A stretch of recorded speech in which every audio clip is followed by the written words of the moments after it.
نحمدہ ونصلی ونسلم علی سیدنا و مولانا محمد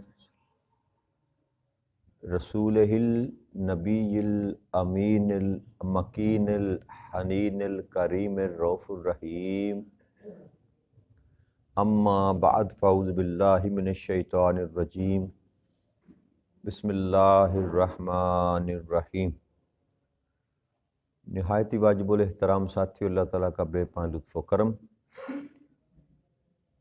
اور اس کا احسان عظیم ہے کہ جس کی توفیق سے ہم اس کے ذکر کے لیے اس کے گھر میں جمع ہیں۔ آج اللہ کی توفیق سے ہم سورہ المائدہ کی آیت نمبر 90 پر گفتگو کریں گے۔ اس آیہ مبارکہ میں اللہ کریم نے ارشاد فرمایا، یا ایھا الذین آمنوا انما الخمر والمیسر والانصاب والازلام رجس من عمل الشیطان فاجتنبوہ لعلکم تفلحون۔ اے ایمان والو، بے شک شراب اور جوا اور نصب کیے گئے بت اور فال کے تیر ناپاک شیطانی کام ہیں،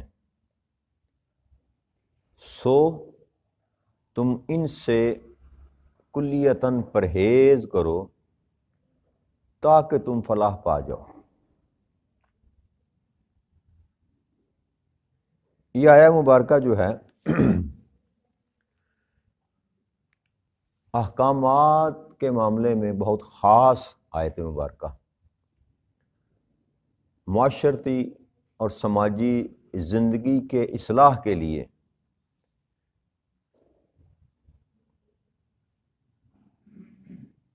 اس آیہ مبارکہ کو خاص مقام حاصل ہے۔ نبی اکرم صلی اللہ علیہ وآلہ وسلم جب تشریف لائے بعثت رسول کے وقت، لوگ شراب پیا کرتے تھے اور جوا کھیلا کرتے تھے، اور جب نبی اکرم صلی اللہ علیہ وآلہ وسلم مدینہ میں بھی تشریف لائے تو مدینہ میں بھی جو لوگ تھے وہ شراب پیتے تھے اور جوا کھیلتے تھے، کیونکہ یہ دونوں کام جو تھے اس معاشرے میں ان کو برا نہیں سمجھا جاتا تھا، اور شراب پر حرمت کا حکم بھی نہیں تھا۔ تو آپ سے پوچھا گیا کہ شراب اور یہ جوا جو ہے ان کے متعلق، تو سورہ بقرہ کی آیت نمبر 219 میں اللہ کریم نے اس کا جواب دیا۔ جو پہلا حکم اللہ کریم نے نازل فرمایا کہ یہ دونوں کام، شراب اور جوا، یہ دور برے کام ہیں، ان سے دور رہا کرو، یعنی کہ منع نہیں فرمایا، اور یہ فرمایا کہ اس میں لوگوں کے لیے وقتی فائدہ تو ہے لیکن یہ کام گناہ کا ہے۔ اور اللہ نے فرمایا کہ اس کا کرنے کا جو گناہ ہے وہ اس کے ظاہری فائدے سے زیادہ ہے، بڑا ہے۔ یہ سورہ بقرہ کی آیت نمبر 219 میں اللہ کریم نے فرمایا۔ تو چونکہ حکم میں مناہی نہ تھی، اس لیے لوگوں نے اس طرح اس سے اجتناب نہ کیا، پیتے رہے، یہاں تک کہ کسی شخص میں، صحابی رسول تھے، سورہ کافرون کی تلاوت کرتے ہوئے کہہ دیا، قل یا ایھا الکافرون اعبد ما تعبدون۔ وہ جو لا کا بیچ میں تھا، لاہ کا سابقہ جو تھا وہ ہٹا دیا، تو اس کا ترجمہ یہ ہو گیا کہ آپ کہیے کہ اے کافرو، میں اس کی عبادت کرتا ہوں جس کی تم عبادت کرتے ہو۔ تو نشے کے عالم میں تھے تو پتہ نہ چلا کہ وہ کیا پڑھ رہے ہیں۔ تو پھر اللہ کریم نے یہ حکم دیا سورہ نساء میں اللہ کریم نے جو ہم نے پڑھی تھی، جس میں اللہ نے ارشاد فرمایا اعوذ باللہ من الشیطان الرجیم لا تقربوا الصلاۃ وانتم سکارى، کہ جب تم نشے کی حالت میں ہو تو نماز کے قریب مت پھٹکا کرو، نہ جاؤ۔ کہ اس کا سبب یہ ہے کہ جب نشے کی ایک خاص حد کو انسان کراس کرتا ہے تو اس کو سمجھ کچھ نہیں آتی میں کیا کہہ رہا ہوں، تو منع فرما دیا کہ اللہ کی عبادت میں، نماز میں داخل نہ ہوا کرو اگر تم نشے کی حالت میں ہو۔ تو پھر لوگ شراب پیتے رہے، لیکن نماز کے وقت میں شراب سے اجتناب کرنا شروع کر دیا، چھوڑ دی۔ اسی معمول پر جو ہے نا وہ چلتا رہا، معاملہ سارا چلتا رہا۔ پھر یہاں پر آ کر سورہ المائدہ میں اللہ کریم نے مطلقاً یہ حکم صادر فرما دیا کہ اے ایمان والو، اب بے شک تم پر جوا اور شراب اور نصب کیے گئے بت جو عبادت کے لیے نصب کیے گئے تھے، اور پھر وہ ایک خاص طریقہ تھا ان کا فال نکالنے کا، تیروں کے ذریعے، تیروں کے اوپر نام لکھے ہوتے تھے، جو بھی حکم لکھے ہوتے تھے وہ پھینکے جاتے تھے، جو تیر نکل آتا اس کے مطابق وہ کام کرتے۔ فال نکالنا کہ یہ میں کام کروں یا نہ کروں، اس کی فال نکالنا، یہ سارے کے سارے جو کام ہیں یہ شیطانی ہیں۔ سو تم ان سے کلیتاً پرہیز کرو۔ اب یہاں پر اللہ کریم نے نہیں کا حکم دے دیا کہ نہ کرو۔ جب کہہ دیا کہ نہ کرو، پرہیز کرو، تو یہاں پر آ کے پھر یہ شراب اور جوا جو ہے اس پر حرمت کا حکم آ گیا۔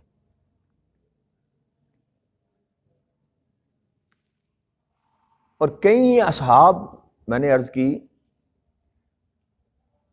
کہ شراب پیا کرتے تھے کیونکہ حرام نہ تھی۔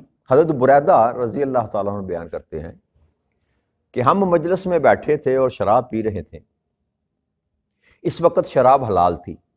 اچانک میں اٹھا اور رسول اکرم صلی اللہ علیہ وآلہ وسلم کی بارگاہ اقدس میں حاضر ہوا۔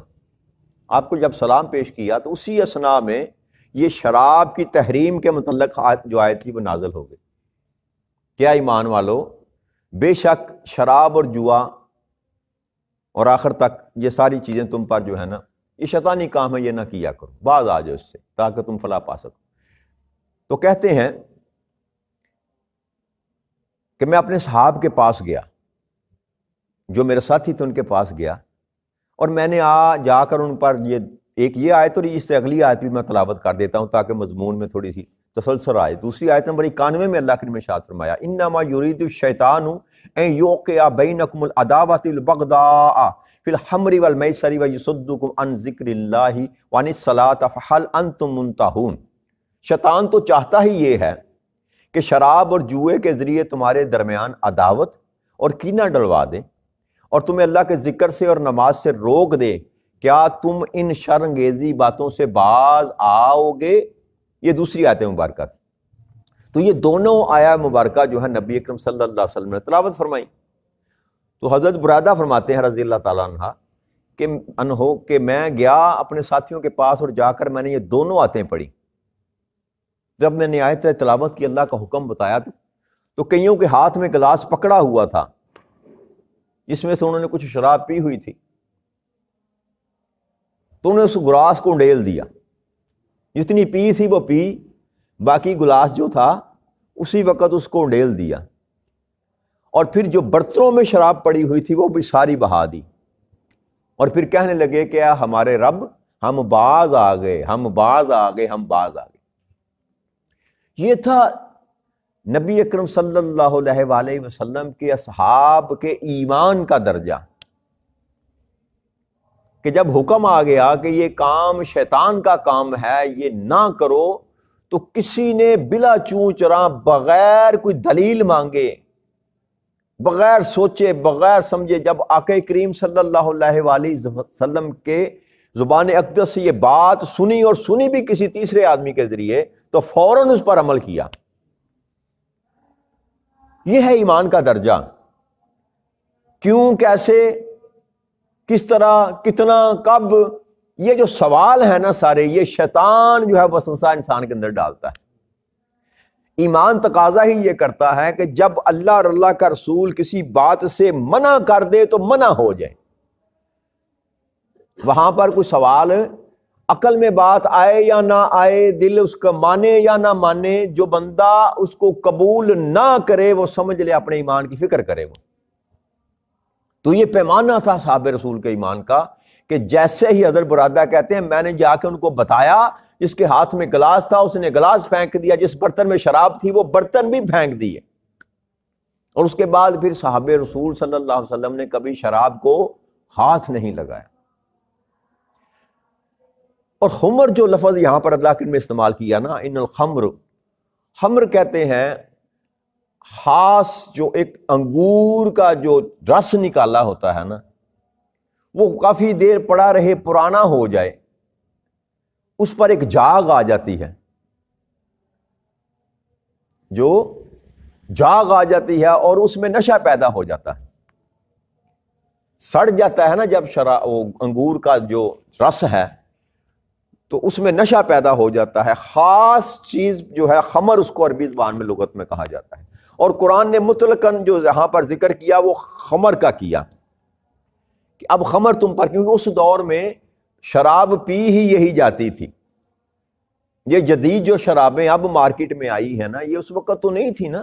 انگلش شرابیں جو چل رہی ہیں یا یہاں پر اب مالٹے کی دوسری چیز وغیرہ چیزوں کی جیسے بھی نکالتے ہیں، دیسی ولاتی جو، یہ اس زمانے میں نہیں ہے، 15 صدیاں پہلے کی بات کر رہا ہوں. اس زمانے میں لوگ انگور کی شراب پیا کرتے تھے. جیسے سورہ کہف میں شاید حضرت یا سورہ یوسف میں حضرت یوسف علیہ السلام کا واقعہ بیان کیا گیا، تو اس میں وہ خواب دیکھنے والے نے کہا کہ میں نے خواب دیکھی ہے کہ میں انگور کو نچوڑ کر جو ہے نا بادشاہ کو پیش کر رہا. تو پہلے زمانوں میں انگور کو نچوڑ کر اس کو پرانا کیا جاتا تھا، جو بھی طریقہ واردہ تھا اس سے وہ نشاور چیز تیار کی جاتی تھی، اس کو خمر کہتے ہیں. تو خمر جو ہے اس پر بلا بغیر چوں چرا کیے جو ہے نا یہ بات سمجھ آ جاتی ہے کہ یہ حرام ڈکلیئر کر دی گئی. باقی کچھ چیزیں ایسی ہیں جو اس کے علاوہ ہیں جن میں نشہ ہوتا ہے. اس کا حکم جو ہے یہ نص سے ثابت ہے کہ خمر جو ہے انگور سے نچوڑا ہوا جو پانی ہے جو نشہ دیتا ہے، اس کی ایک بوند پینا بھی حرام ہے، چاہے وہ نشہ دے یا نہ دے،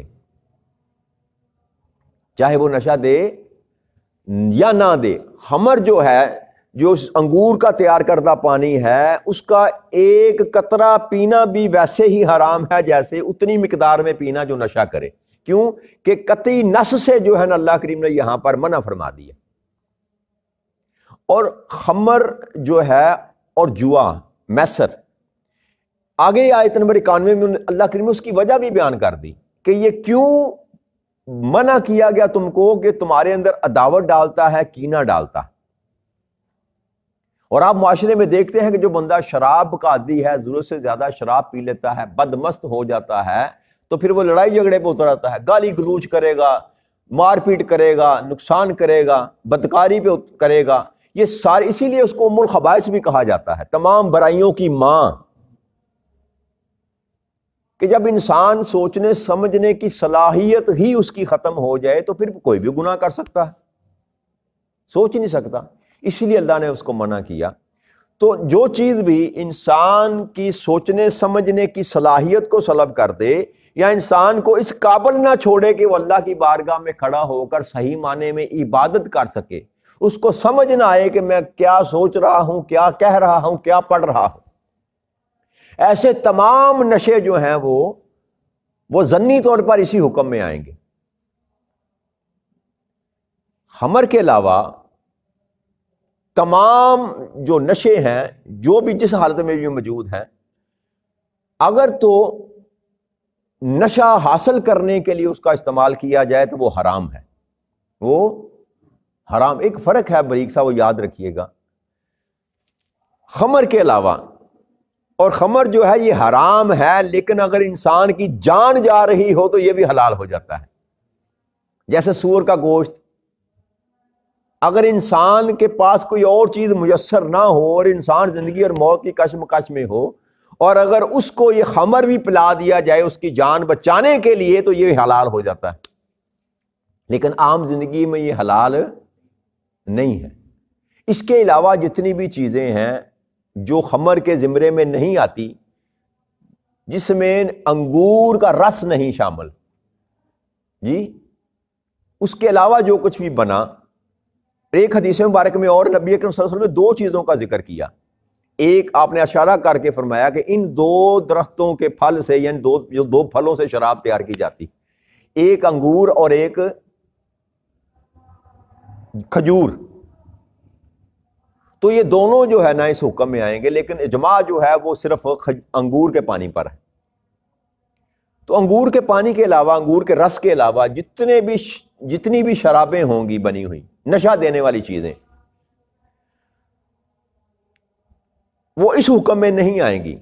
اگر آپ اس کو ایک حد سے زیادہ پیتے ہیں کہ آپ کی ہوش غائب کر دے تو وہ حرام کے زمرے میں آئیں گے۔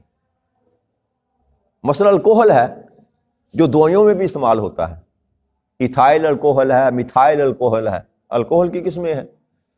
وہ جو کلی جس کو کہتے ہیں، جو لگتی ہے یہ روٹیوں کے اوپر یا اور جگہوں پر، اس کو، اور جو ہوتا ہے گنے کا رس، اس کو ملا کر پیدا کی جاتی ہے۔ اور بھی کئی طریقے ہیں، سینتھیٹک طریقے بھی ہیں، سائنسی طریقے بھی ہیں۔ تو وہ خاص ایک چیز پیدا کی جاتی ہے، اس میں بھی نشہ ہے الکوہل میں۔ لیکن الکوہل جو ہے وہ اگر بطور علاج استعمال کیا جائے، جیسے کھانسی کے شربت میں ہوتا ہے، کئی طرح کے ایسے معاملات ہیں، اسپرٹ ہے جو آپ کو دوائیوں میں ڈال کے دیا جاتا ہے، لیکن وہ اس قدر ہوتا ہے کہ وہ آپ کو مدہوش نہیں کرتا۔ 1 چمچ 2 چمچ پیتے ہیں اگر آپ، تو ایسی شکل میں وہ اس حکم میں نہیں آئے گا۔ بعض لوگ یہ کہتے ہیں کہ یہ الکوہل ہے، یہ جائز نہیں ہے، یہ حرام ہے۔ وہ انسان کی اپنی سوچ ہے، جہاں تک مرضی اس کو لے جائے، لیکن قرآن کی نص سے جتنے ائمہ کرام ہیں، ان میں سے جو 3 ائمہ کرام ہیں وہ کہتے ہیں کہ یہ باقی تمام شرابیں بھی جو ہے نا، جس قسم کا بھی نشہ، سارے کا سارا حرام ہے۔ لیکن امام اعظم ابو حنیفہ رضی اللہ تعالیٰ عنہ کے نزدیک وہ کہتے ہیں کہ خمر کے علاوہ جتنے بھی نشاور چیز ہیں، اگر ان کی ایک مقدار کے حد تک ان کو استعمال کیا جائے تو وہ جائز ہے۔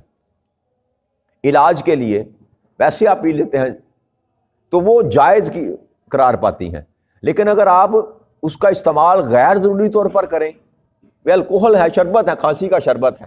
کسی زمانے میں مجھے نام بھی یاد ہے، کوریکس آیا کرتا تھا، اور جو نشے کے عادی تھے وہ 2 3 بوتلیں پی جایا کرتے تھے، اور اس سے ان کو نشہ ہو جاتا تھا۔ تو ایسی شکل میں وہ جو کوریکس جو ہے، جو آپ پر بطور علاج حلال تھی، جائز تھی، وہ بھی حرام ہو گئی۔ تو ایسا کوئی بھی جو ہے، کوئی بھی چیز ایسی بنی ہوئی جو اصلاً حرام کے زمرے میں نہیں آتی، خمر کے علاوہ، اگر اس کو آپ حد سے زیادہ کریں گے اور آپ کا جو ظن ہوگا، آپ کا جو خیال ہوگا، وہ ہوگا نشہ حاصل کرنا، تو اس شکل میں اسی پر بھی جو اطلاق کیا جائے گا وہ خمر کا کیا جائے گا، وہ حرام ہوگی۔ کیوں کہ جو خمر کے آؤٹ پٹ جو نکلتی ہے خمر کی، وہ یہ ہے کہ انسان کی ہوش ختم کر دیتی، اور فساد فتنہ پیدا ہوتا ہے، لڑائی جھگڑا پیدا ہوتا ہے۔ تو اگر یہی کام کوئی دوسری شراب کر رہی ہے، دوسرا مشروب کر رہا ہے، تو پھر وہ اسی حکم میں آ جائے گا۔ تو اگر باقی جو آپ پیتے ہیں، اگر شربت ہے جس میں الکوہل وغیرہ شامل ہے، اور عطر آپ لگاتے ہیں، یہاں تک کہ آپ پرفیوم لگاتے ہیں، بعض لوگ ہیں جو ایک انتہا تک ہیں، وہ کہتے ہیں وہ لگانا بھی حرام ہے۔ وہ لگانا، الکوہل بذات خود پلید نہیں ہے، یاد رکھیے گا۔ اب پاکی اور پلیدگی کی بات یہاں نہیں کی جا رہی کہ وہ شراب کا رس جو ہے، اب جو انگور جو ہے، انگور وہ حلال ہے کہ حرام ہے، اور اس کا اگر جوس نکال کر پیا جائے تو وہ حلال ہوگا کہ حرام ہوگا؟ اس کو ایک خاک شکل میں جب آپ لے کر جاتے ہیں اور وہ نشہ پیدا کرتا ہے تو وہ حرام ہو جائے گا جی۔ تو اسی لیے جو پرفیوم ہم استعمال کرتے ہیں وہ کتنا لگاتے ہیں آپ جی؟ کس لیے لگائے جاتے ہیں؟ کہ وہ جو آپ کی بدبو ہے اس کو رفع کرتا ہے، بدبو کو دفع کرتا ہے، لہذا الکوہل والا پرفیوم لگانا بھی ناجائز نہیں ہے۔ یہ مغالطہ ہے نا، کیونکہ میرے جیسے جو کم پڑھے لکھے لوگ ہوتے ہیں نا، وہ ایسے حکم صادر کر دیتے ہیں، اس سے کچھ فرق نہیں پڑتا۔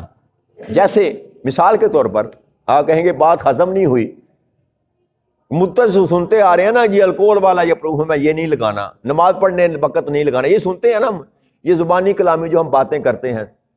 مثال کے طور پر خون کا قطرہ لگ گیا آپ کے کپڑوں پر تو نماز ہو جاتی ہے کہ نہیں ہو جاتی؟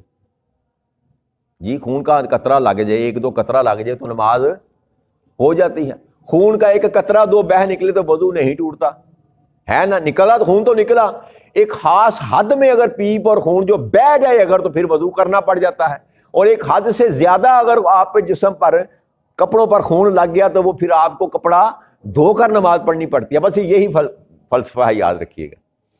ایک حد جب آپ کراس کریں گے تو وہ چیز آپ کے لیے حرمت کا درجہ رکھے گی، لیکن آپ اگر لمٹ میں رہیں گے وہ چیز آپ کو نشہ نہیں دے رہی. پرفیوم آپ لگاتے ہیں آپ کو نشہ نہیں دیتا کہ اس سے نشہ ہو جاتا ہے، لہٰذا اس کو الکوہل کو آپ خمر کے زمرے میں نہیں لا سکتے. باقی آپ کی مرضی ہے نہیں استعمال کرنی تو نہ کریں. میں نے آپ کو جو حقیقت تھی نا بات وہ سمجھا دی کہ الکوہل میں اٹس سیلف برائی کوئی نہیں. آپ کی سینکڑوں کی تعداد میں ادویات ہیں جن میں الکوہل پڑتا ہے، میتھلیٹڈ اسپرنٹ پڑتا ہے وہ بھی نشہ کرتا ہے، اور کئی طرح کی چیزیں ہیں، ڈائزیپام ہے، والیوم کی گولیاں ہیں، والیوم کے انجیکشن ہے جو مریضوں کو دیے جاتے ہیں، نیند کی گولیاں جو ہم کھاتے ہیں وہ بھی تو نشہ ہے نا. اگر ضرورت سے زائد اس کو استعمال کریں تو وہ بھی آپ کو مدہوش کر دیں گی. لیکن اگر آپ اپنی ریلیکسیشن کے لیے، ڈپریشن کو ختم کرنے کے لیے، ٹینشن کو ختم کرنے کے لیے، یا اور قسم کے اعصابی کھچاؤ کے لیے ڈاکٹر یا حکیم آپ کو دعائیں دیتے ہیں تو وہ کوئی بھنگ کی بنی ہوتی ہے، افیم کی بنی ہوتی ہے. حکما یہ استعمال کرتے ہیں، حکیم دوائیوں میں افیون کو اور بھنگ کو استعمال کرتے ہیں. اگر وہ خاص حد تک وہ اس میں ڈالی گئی تو وہ ناجائز، وہ آپ کو نشہ نہیں دے رہی، وہ آپ کے علاج کے لیے ہے. تو یہی حکم اب دوسری دوائیوں پر بھی اطلاق اس کا کیا جائے گا، چاہے وہ الکوہل ہے یا کوئی اور نام ہے. اگر وہ اس مقدار میں ہے جو آپ بطور علاج استعمال کر رہے ہیں تو پھر اس میں کوئی قباحت والی بات نہیں ہے.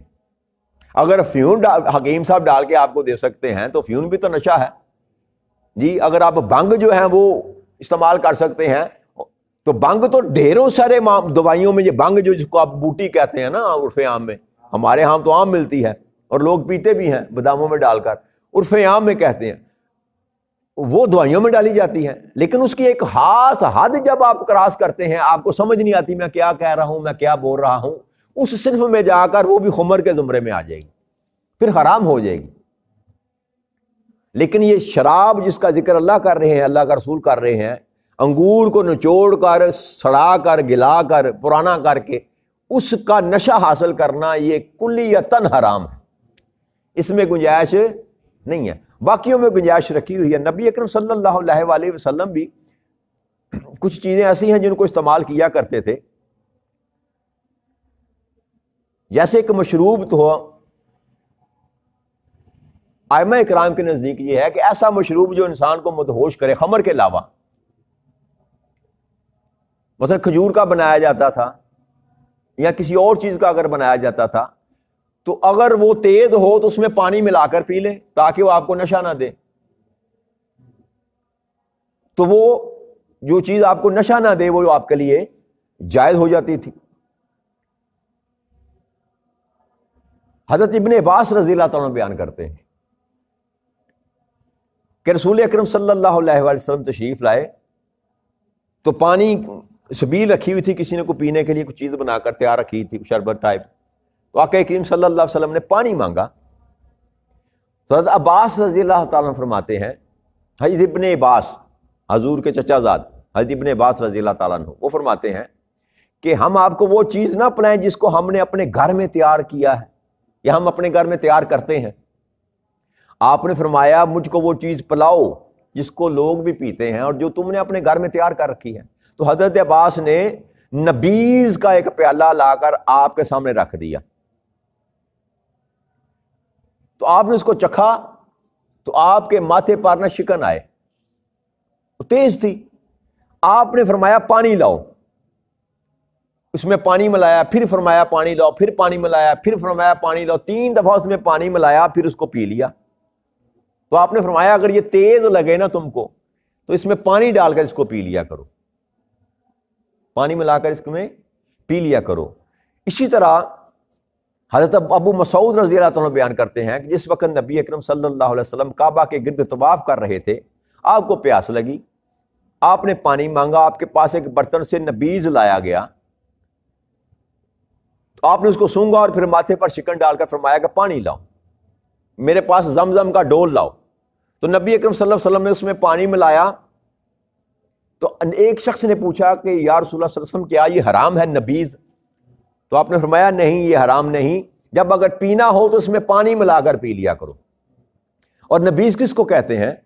یہ چھوارے جو ہوتے ہیں نا، چھوارے اور کشمش، سونف جو ہے، ان کو ڈال کر پانی میں ابال کر جو ہے نا اس کا تیار کیا جاتا ہے، اور اگر ضرورت سے زیادہ یہ گاڑھا ہو، ضرورت سے زیادہ اس کو بنایا جائے یا زیادہ پیا جائے تو یہ بھی نشہ کرتا ہے، یہ بھی ویسے حلال ہے۔ کھجوروں کا پانی یا چھوارے کھجوریں ہی ہوتی ہیں نا، کھجوروں کا پانی اور کشمش کا پانی، اس کا بنایا جاتا تھا نبیذ، وہ مشروب تھا، عرب معاشرے میں پیا جاتا تھا۔ تو آپ نے فرمایا اگر یہ تیز ہو، یعنی یہ احتمال پایا جائے کہ اس کو پینے سے انسان کو نشہ ہو سکتا ہے، تو اس میں پانی ملا کر اس کو مکس کر کے اس کی تیزی کو ختم کر کے پی لو، وہ جائز ہے۔ تو بات کیا سمجھ آئی؟ حکمت اس میں اللہ کریم نے حکم میں کیا دیا کہ ایسی کوئی بھی چیز خمر کے علاوہ، خمر تو مطلقاً حرام ہوگی نا، اس کے تو نزدیک ہی جانا جو ہے وہ حرام ہے، اس کے علاوہ جتنی بھی قسمیں ہیں آج کل نشے کی، جتنی بھی قسمیں ہیں، اور خاص کر شراب، یہ اس مغالطے میں نہ رہیے گا کہ میں نے یہ کہہ دیا کہ اب خمر کے علاوہ جو کچھ ہے وہ جائز ہو گیا، یہ بات میں نہیں کر رہا۔ آج جدید دور میں جتنی بھی شرابیں ہیں، جتنی بھی شرابیں نشے کے لیے بنائی جاتی ہیں، پی جاتی ہیں، وہ ساری کی ساری حرام کے زمرے میں آتی ہیں۔ اور کل کو یہ کہیں جی سلیمی صاحب نے ہمیں بتا دیا تھا کہ وہ جو انگور کا پانی ہے بس وہی نہیں پینا، باقی وہ شیمپین پی لیں یا واڈکا پی لیں، جو مرضی پی لیں، وہ ساری جائز ہے۔ نہیں، یہ کیوں منع کی کہ تمہارے اندر عداوت ڈالتی ہے، کینہ ڈالتی ہے، تو یہ سارے کام یہ کرتی ہیں نا شرابیں جو ہیں جی۔ تو اگر اس حکم کا اطلاق کیا جائے تو خمر کے علاوہ یہ شرابیں جو آج جدید دور میں بنائی گئی وہ بھی ساری کی ساری حرام۔ اس نیت سے پینا کہ میں نشے میں ہو جاؤں، یا اس مقدار میں پینا کہ میں نشے میں ہو جاؤں، یہ کلیتاً حرام ہے۔ اس میں سے لچک نہ لے جائیے گا کہ بس یہ انگور کا پانی نہیں پینا، باقی جو ہے وہ پیتے ہیں، موج کرتے ہیں، ہرگز اس کا مطلب یہ نہیں ہے۔ اللہ نے فرمایا نپاک شیطانی کام ہے یہ والا۔ کون سا؟ جو تمہیں مدہوش کر دے، جو تمہیں مدہوش کر دے، وہ سارے کے سارے کام جو ہیں وہ کیا ہیں؟